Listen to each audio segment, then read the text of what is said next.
आराम। गुरुजी मेरा क्वेश्चन थोड़ा अलग है। कितना अलग? थोड़ी सी बस आपकी स्वप्न है वो पूछो। हिंदू राष्ट्र के। हिंदू राष्ट्र कब तक, मतलब कि कब तक होगा? ये तो भारत तो राम का राज्य है ना, तो हम कुछ दिन पहले हंस क्यों रहे हो? कुछ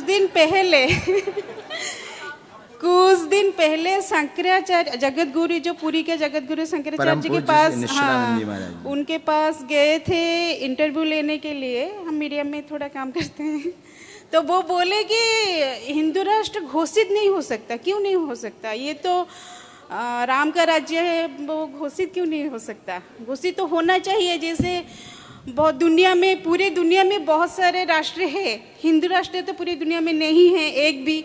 घोषित होने में क्या दिक्कत है? वही घोषित होने में कुछ सेकुलर हिंदुओं को दिक्कत है। ठीक है, उत्तर सुनो।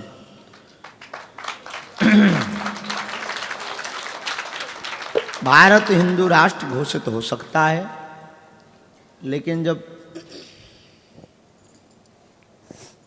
3/3 हिंदू राष्ट्र का संकल्प लेकर के दृढ़ता पूर्वक बैठ जाएं। अब प्रश्न उठा कि कब तक होगा? राम मंदिर 500 साल लग गए राम मंदिर पर। राम मंदिर बना तो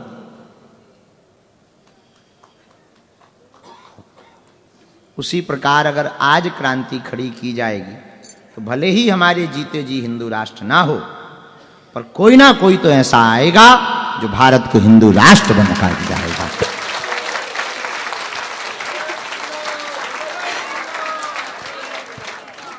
क्योंकि पूरी दुनिया में ईसाई, पादरी, यहूदी, मुसलमान, जितनी भी कल्चर के लोग हैं, जितने भी कल्चर के लोग हैं, इनमें सबसे ज्यादा बुजदिल और कायर है तो वो हिंदू है। सबसे ज्यादा कोई डरपोक है तो हिंदू है। हिंदू राष्ट्र होना बहुत जरूरी भी है गुरुजी। बिल्कुल जरूरी है, बिल्कुल जरूरी है। इसलिए जरूरी है क्योंकि हिंदुस्तान को बचाना है तो हिंदू रहने चाहिए। हिंदुस्तान का मतलब हिंदुओं का स्थान। अब जब हिंदू ही नहीं रहेंगे तो हिंदुस्तान का आएगा। इसलिए हिंदू राष्ट्र होना जरूरी है। कालांतर में हमको जल्दी ही संकेत लग रहे हैं कि हिंदू राष्ट्र हो जाएगा। और एक बात गुरुजी, और एक बात वो जो हंसती थी दोनों, उनकी मीडिया में खबर जरूर छापना था। छोटी मोटी मीडिया में काम करती हूँ, इतनी बड़ी नहीं। तो वे उतने बड़े लायक हैं। और एक बात गुरुजी, आपको लोग, और एक बात गुरुजी, और एक बात, आपको लोग बाबा क्यों बुलाते हैं? थोड़ी ना आप थोड़ी बाबा की तरह दिखते हैं। जो लोग बुलाते हैं ना, उन लोगों को थोड़ा ध्यान भी होना चाहिए। बाबा की तरह थोड़ी ना दिखते हैं गुरुजी। पंडित जी बुलाओ, शास्त्री जी बुलाओ, गुरु जी बुलाओ। यहाँ पे भी कुछ लोग हैं वो बाबा बुलाते हैं, हमें अच्छा नहीं लगता। तुम कल उनकी लिस्ट बताओ हमें। यहाँ वालों को तो हम ठिकाने लगा देंगे, क्योंकि ये हॉल के अंदर है। हाँ, बाबा क्यों? और एक बात गुरुजी, अरे इसका उत्तर पूरी में एक आश्रम बना लीजिए आप। पुरी में? बहुत सही प्रश्न। ठीक है, सुनो। बागेश्वर बाबा जो है हमारा नाम नहीं है, बालाजी का नाम है। तो जैसे कई बार मास्टर के नाम से मास्टरनी का पहचान होती ना, कोई मास्टर होवे तो उसकी पत्नी को क्या कहते हैं? मास्टरनी। और कोई डॉक्टर हो पत्नी को क्या कहते? भला ही वो 2 कक्षा ना पड़ी हो। इंजेक्शन तो दूर की बात है, पैरासीटामोल की स्पेलिंग ना जाना तो, पर डॉक्टर की पत्नी को डॉक्टर नहीं कहते हैं, पंडित की पत्नी को पंडितायन कहते हैं। वैसे ही इनका नाम बागेश्वर बाबा है, तो इनके चक्कर में लोग हमें भी बाबा कह देते हैं, क्योंकि हम इनके हैं, ये कारण है। लेकिन ये आपने जो आवाज उठाई, हमारी प्रार्थना है, बहुत गजब की आवाज उठाई। बाबा नाम से हम भी बहुत चिढ़ते हैं, परेशान है। ये बाबा नाम से 28 साल गुजर गए, ब्याह तक नहीं हो रहा। जब वापस आए तो राजा ने देखा आज तो भगवान के कपड़ा फटे हैं, तो पुजारी जी से पूछा ये कपड़े कहाँ फट गए? तो पुजारी जी बोले ये नहीं से पूछो, जेई नौटंकी करते हैं सब, हम क्या बताएं, बड़े नटखट हैं, जेई नौटंकी करते रहते हैं, अभी हम तो कुछ कह नहीं सकते। तो उन्हीं से पूछा कि आप बताओ ये कपड़ा कहाँ फाड़ा है? ठाकुर जी बोले सही सही बता दें। हाँ, बोले हमें गीत गोविंद बड़ा प्रिय है, और यहाँ एक मालिनी की लड़की है, बड़ा सास्वर सहित गीत गोविंद जी को गाती है। और बोले जब वो अपने मुंह से निश्चल भाव से धीरे समीरे, इस भाव के साथ यमुना तीरे वाली पंक्ति को गाती है, तब हमारा मन पर रह नहीं पाता। हम जगन्नाथ जी कहते हैं कि हम मंदिर छोड़ के उसके पीछे हो लेते हैं। और आज वो इतनी बाबरी थी कि कांटों में चलती रही, तो हम भी कांटों में चलते रहे। राजा बोले इतना ही शौक है तो हमें बता देते, हम यहीं बुलवा लेते उसको। राजा तो राजा, पालकी भेजी, इधर आओ। तो लड़की भी बड़ी डरी सहमी, क्या बात है महाराज? बोले कोई बात आत नहीं है, अब आज के बाद तुमको प्रतिदिन श्री जगन्नाथ महाप्रभु जी को गीत गोविंद सुनाने की सेवा करनी है। ये गीत गोविंद की रचना भक्त कविराज परम भागवत श्री ठाकुर जी के प्रिय सम्राट श्री जयदेव जी महाराज जी ने की। आहा, जब आप रचना कर रहे थे तो एक पंक्ति नहीं पूरी कर पाए, भाव में इतने डूब गए, तो पत्नी से कहा कि ये पोथी ग्रंथ रखो, हम नहाने जा रहे। नहाने चले गए, पर गीत गोविंद की रचना ठाकुर जी से नहीं रहा गया। इतना सुंदर भाव है, पर ये पूरी कर नहीं पाएंगे, ये भाव में डूब जाएंगे।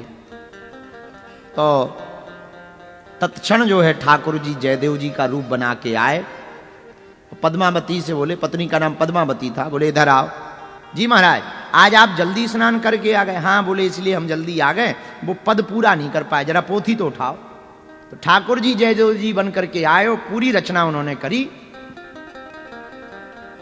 तो पत्नी पद्मावती थाली लगा के आई, बोले अब आप आ गई हो, भोजन और पालो। लाओ, भोजन पा लिया ठाकुर जी ने और चले गए। ठाकुर जी लगा के अब आने वाले हैं जयदेव जी, और जयदेव जी स्नान कर रहे थे। स्नान करके जैसे ही जयदेव जी आए तो पत्नी भोजन कर रही। तो जयदेव जी बोले आज क्या बात है, हमसे पहले ही तुमने भोजन कर ले?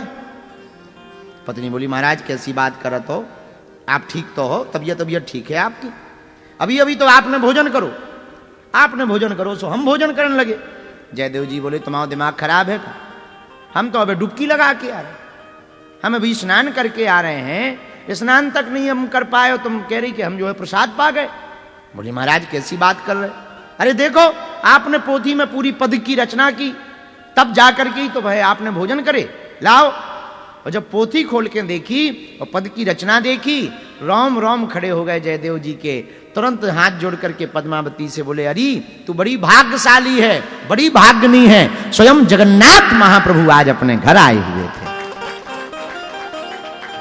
धन्य है श्री जयदेव जी महाराज परम भागवत, धन्य है आपकी भक्ति। आपके गीत गोविंद के पीछे ठाकुर जी पागल बने घूमते रहते हैं। और तो ठीक है, गीत गोविंद की इतनी महिमा है, मन तो खूब है हमारो, पर क्या बताएं। एक जगन्नाथपुरी में ब्राह्मण आए, तो गीत गोविंद की महिमा उन्होंने सुनी, तो उन्होंने गीत गोविंद को कंठस्थ कर लिया। नित्य प्रतिदिन वो जो है गीत गोविंद गाने लगे। लेकिन वो जहां मुल्तान में रहते थे वहां एक मुगल रहता था, मुगल ऊपर वाले मकान पे मुगल रहता था, नीचे पंडित जी रहते थे। और ये रोज जो है गीत गोविंद को गाते थे। आहा, भाव प्रेम पूर्वक गीत गोविंद को गावे। तो मुगल रोज ड्यूटी पे जावे तो सीढ़ियों पे खड़े होके सुनता था रोज। एक दिन पंडित जी ने कहा कि आपको प्रिय लगता है ये? बोले हाँ। तो बोले हम आपको कंठस्थ, हम आपको सिखा देवें? सिखा दो भैया। सिखा दिया। बोले आपको अर्थ पता है? बोले अर्थ तो हमें पता नहीं है, पर जब आप गाते हो तब बड़ा प्रिय लगता है। तो मुगल राजा के यहां पर सेनापति था वो मुगल, बोला महाराज इसका नियम क्या है? बोले बस जब भी गीत गोविंद गाओ तो आसन बिछा देना, स्वयं ठाकुर जी गीत गोविंद को सुनने आते। मुगल बोला महाराज हमसे सब नियम तो हो पाएंगे पर जे वालों नियम ना हो पाए, हम सेना में काम करते हैं, ड्यूटी हमारी लगी रहती है, हमें तो रोज घोड़ा पे बैठो रहने। अच्छा तो कोई बात नहीं, एक काम किया करो, घोड़ा पे बैठा करो तो जब गीत गोविंद गाया करो तो घोड़ा पे आगे वालों आसन ठाकुर जी यहां दे दिया करो। बोले ये हो जाएगा। अब उसने रोज की आदत कर ली, वो घोड़ा पे बैठे हो, कह दे अच्छा लो आओ जगन्नाथ महाप्रभु ठाकुर जी आगे बिराजो, अब हम गीत गोविंद सुना भी, और घोड़ा चलावे। धीरे धीरे ऐसो अनुभव और आभास होने लगो कि सच में जब ये गीत गोविंद गावे तो कोनो नन्हो सो छोरा मुंह की तरफ करके, मुगल की तरफ मुख करके, लावण्यमयी मूर्ति, मुस्कुरातो भव माधुर्य, एकदम घुंघराली लटे, एकदम कजरारी अखियां और बहुत प्यारो विग्रह, बिल्कुल मुस्कुरातो भव विग्रह आगे बैठ जावे और प्यार से सुनवे।